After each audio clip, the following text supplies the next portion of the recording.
Hello everyone, welcome to Rob's Gaming Table. Today on the table we got a special one for Game of Thrones The Card Game 2nd Edition. We are at GenCon in Indianapolis in August of 2016.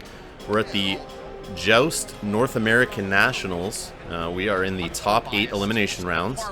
I did have 2 cameras with me, so I was able to film 2 games from the top 8. And here's the first one. On the right we have John, who I got to meet at the Pennsylvania Regional and also U.S. Nationals. You guys can see him in the U.S. Nationals videos, I'm sure. If you haven't seen him already, he was playing that Lannister Wolf deck. You see him playing out there. And on the left, Nick, the most awesomest dude ever, which he told me to call him that. I mean, wait, am I not supposed to say that part? Anyways, he is playing Baratheon Fealty, and we just saw he flipped Naval into a, looks like a Calm Over Westeros under the glare there. Alright, I'm going to need... Let's go with... And I think, yeah, sorry, I was just trying to listen there what the Calm of Westeros was. He did name military, put a token on it for us. The Lannister Banner of the Wolf is what John's running. He smashed my face earlier in the Joust rounds on the first day of this tournament, prior to the graduated cut. He has set up Jaime Lannister, Bran Stark, and a Western fiefdoms. On the left, the Baratheon player's got Melisandre ready to go to start that kneel off. And we got a Bastard in hiding, and it looks like a Dragonstone port for some economy. And it looks like we got a Milk of the Poppy on Melisandre, so forget that whole starting the kneel train there I was talking about. It's not going to happen, at least for this round, unless he gets Maester Creston marshaled out there and gets rid of that Milk of the Poppy. So obviously the Lannister Wolf player is going first, John, and he's marshaled a little Stark reducing character. And why can't I remember the names? And it's a King's Road also marshaled. I will have the pairings up here on this board. So we didn't get hit with Naval due to the Calmer Westeros blocking it. Does not have a Kingdom or Edict trait. And for those that don't know, who don't play in the big tournaments where Naval seems to be in a lot of players' decks, Naval Superiority basically hits a Kingdom or Edict plot if it has that trait and basically reduces its gold down to 0. So it's a good way to slow down your opponent from getting much on the board, and if you got a military presence or some control like with Melisandre, you can really kneel them, hammer them with military, and really whittle down their board. But if you miss, you only get 2 gold off Naval Superiority. So in this situation, it looks like it's hurting the Baratheon player a lot more than it hurt the Lannister player. He's marshaled a Rose Road out there to help him, and it looks like he's going to milk on Jaime to prevent Jaime from gaining some renown in military and also not kneeling to attack in military by blanking his text box. And it looks like he's going to marshal another card here, which looks like it's the Red Keep using his fealty, that Dragonstone port, and his final gold. So that's not the greatest marshal for the Baratheon player. He does not have the greatest board. I mean, getting a Red Keep out early is nice, but when you only have 2 characters out and they're not going to stop any military challenges, you're going to be left with 1 character. You're putting yourself in March to the Wall territory there, so I feel a little scared if I was this Baratheon player when I missed that Naval. Could get out of this okay, but I don't know. Knowing the kill that might be in that Lannister deck, he is sitting on 2 gold. We could see some trouble here. But it's the Burn Men he plays with the 2 gold, as I said that. And it looks like there's the military challenge. Just using the Burn Men for 2. Gets rid of the Bastard in hiding for claim. He does block the unopposed. And it looks like an intrigue with Jaime for 5. That goes unopposed, gets a King's Road. I wonder why that King's Road wasn't played instead of the Rose Road. Maybe could have got an extra character out there. Who knows? What else he has in hand. Maybe he didn't have any other characters that he could play. And he just drew 2 cards off his Red Keep because he didn't lose the power challenge. So blocked it with Melisandre. He's definitely playing defensive, so he can draw cards, try to get back in this game with board-wise at least. The Lannister player is only up 2-0 on the power totals, but he does have 4 characters to 1 on the board. And the Baratheon player had to discard a Support of the People for his reserve. Get down underneath there. Alright, so there's that March to the Wall from the Lannister player into a Filthy Accusations play on the Baratheon player side. He does kneel Jaime Lannister. I guess I'll make your result first time to come first player. Wait, what am I missing? You're first player yet? Yeah, so you're I marched, Yeah, so the Baratheon player just realized he should force March to the Wall to trigger first before he does his Filthy Accusation. Since he's first player, he made that choice. He almost did it backwards. where John could have chose to march Jamie and have all his characters standing, making the Fealty accusations useless. Kind of.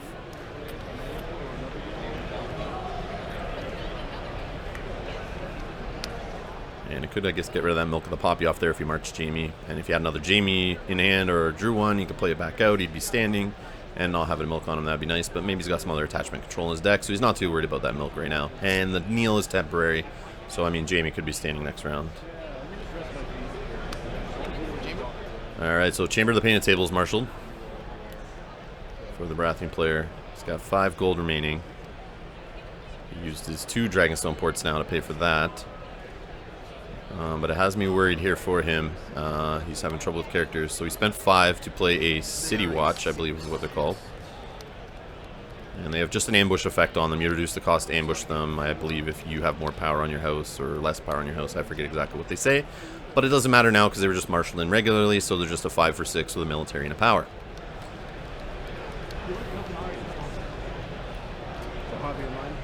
So the Lannister player is sitting on 4 gold. He's got a King's Road he's going to pop right now. Kneel 2 Western Fiefdoms. And we got Tyrion. Still has that 4 gold. So a little rough here for the Baratheon player, only having 1 character now on the board. That naval first turn really hurt him a lot. Put him in that situation where couldn't really play much. Or maybe he didn't have much since he was playing Red Keeps and not playing King's Roads and whatnot. He definitely needed a 3rd character on the board, I would think. So we have another Stark Reducer marshaled out there and 3 gold saved. So it looks like a military challenge. Looks like the Baratheon player actually passed challenges just to defend on the military, which he did from the Burnmen. And there's an intrigue challenge from Tyrion. Gets rid of the Ours is the Fury. Also drops a Tears on the City Watch. And we got an unopposed power challenge going through, so no Red Keep draw. Okay. But it does turn off Red Keep. And then I win Dominance. He dies at the end of the phase.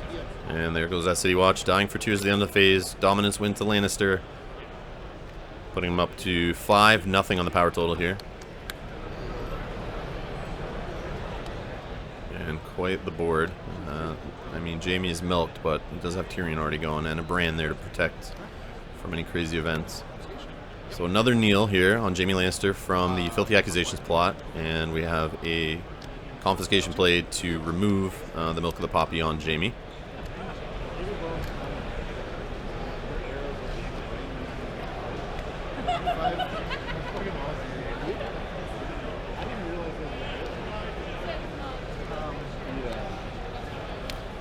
Alright, so we got Shireen Baratheon played.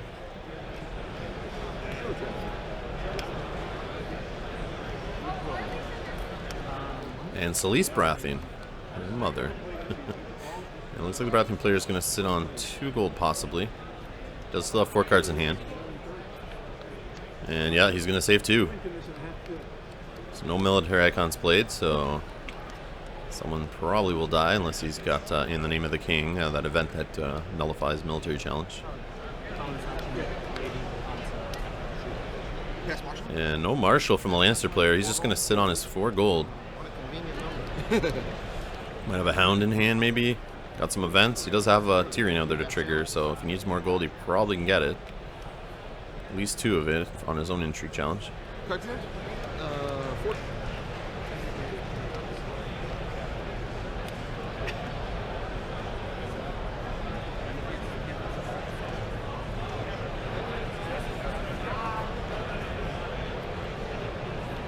Power challenge, Stealth Selyse.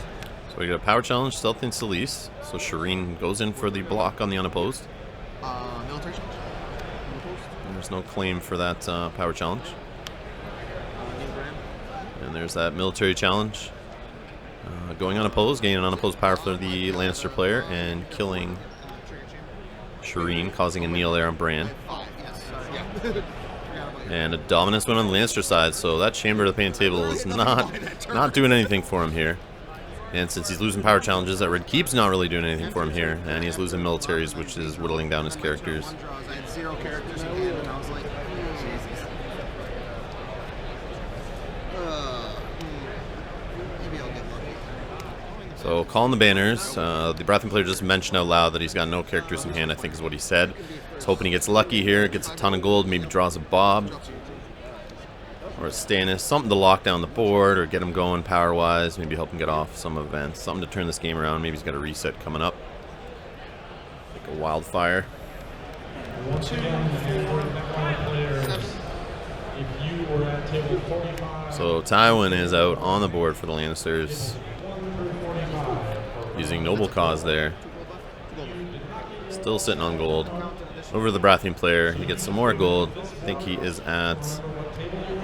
Oh, he does have a character. Stannis still has 6 gold. He got to use the Fealty and his 2 Dragonstone ports there.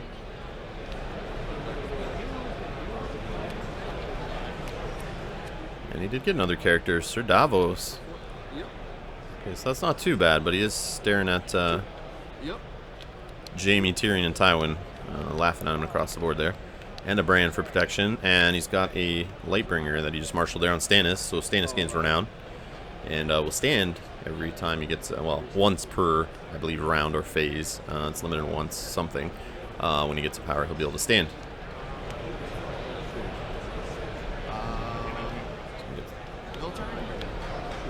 So we got a military challenge here.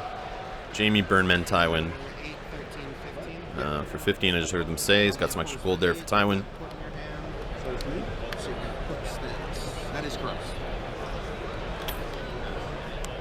And Stannis dies to a put to the sword, blocks the unopposed. Sir Davos gets killed, goes back to hand. So the pressure really being put on here by the Lannister player. Even when the Baratheon player here gets a little bit of a board, it just gets whittled right down. Just with the Baratheon player having no power on his house card, though, the Lannister player's having a little trouble here trying to gain power on these power challenges and speed up the game to his win. There is Maester Crescent being discarded for intrigue. And there comes an unopposed power challenger from Tyrion, stealthing Selyse, stopping that red keep again. But only gaining him the unopposed, no claim. But now he's got Jaime out there and Tywin out there gaining renown for him, so that will speed it up a little bit.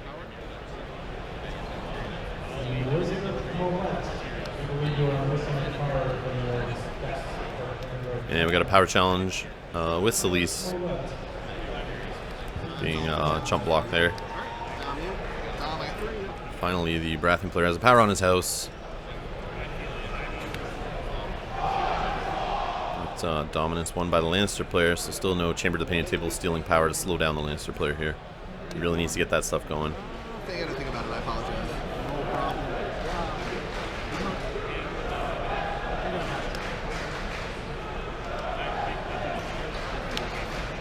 So there's that wildfire from the Baratheon player into a first snow. Who's first? So 2 resets being played here. So wildfire goes off. Jon decides to kill basically everything that was going to bounce back to hand from first snow. I get 3 to 5 gold. Yep. So looks like the Lannister player's going first.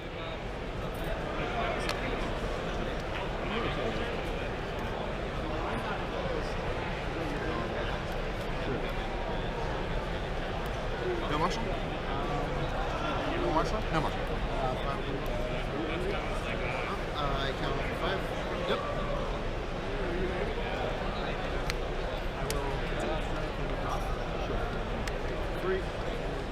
Got a Rose Road, there's Sir Davos again, and a milk on Tywin. 2 gold up, challenge is there. And the bounce for first snow leaves just Sir Davos out there for the Baratheon player. And we still have 5 gold on the Lannister side in challenges here. So he can ambush in what he needs. If he's got something, he might be thinking about events he has and he wants to play. If you guys like this Gen Con coverage, help support the channel by hitting that subscribe button. It's free. It really helps me out. And if you want to donate as little as $1 a month, you can hit us up on patreon.com/Rob's Gaming Table. Any amount helps improve the channel. Help me with equipment, traveling, and whatnot. Help offset some of the costs I put towards this. It'd be great. If not, I don't care. Watch the channel for free. It's all good either way. I just appreciate you guys viewing. And there goes that military challenge. Killing Sir Davos. He treacheryed him, bouncing back to hand, so he's fully dead. And there's the shake. That's the game. I believe it was decided there in the first plot phase that naval getting blocked by the Calm and having no characters really to get out on that board for the Lannister, or for the Baratheon player really set this up for John to just keep the pressure on and win. So congratulations to John, going on to the top 4 of the 221 person tournament, the Joust at GenCon. Thanks a lot, guys, for watching. Like I said, donate on Patreon, hit the subscribe button, comment below, let me know what you think of this match, and thanks for watching, guys. I'll see you in the next video.